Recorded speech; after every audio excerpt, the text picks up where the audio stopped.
Hello and welcome to More with Conditional Probability Formula. We know that if two events are independent, then this formula will work, and we've used this quite a bit. If they're independent, we can multiply A times B to find A and B. But if they're not independent, that formula is not going to work. So here's two other formulas that will always work even if they're not independent. A and B will equal A times the conditional B given A. And also, just if you reverse those, A and B will equal B times A given B. You notice that these are reversed, these are opposites. That kind of helps you to remember how that should go.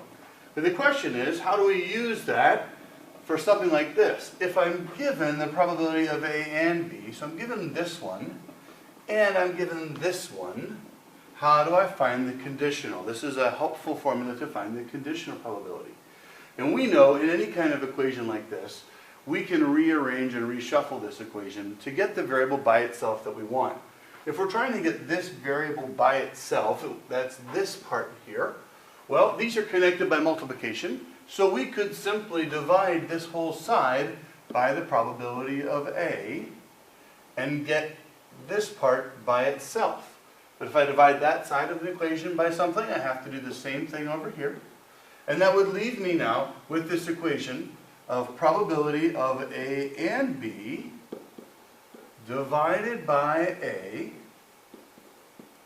equals the conditional probability that I'm looking for of B given A.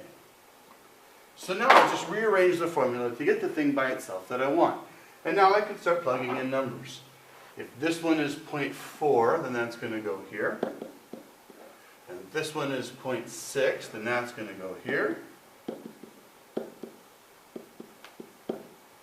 And so this can just simplify to be 4/6, which reduces to be 2/3. And I can leave it as a fraction, that's okay.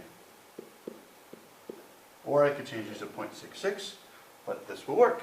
That's how you could find a conditional probability by using the formula. Sometimes you just have to manipulate it. If I'm trying to find A given B, I could do the same thing here. I could divide by B on both sides so that this part is by itself. I hope that helps.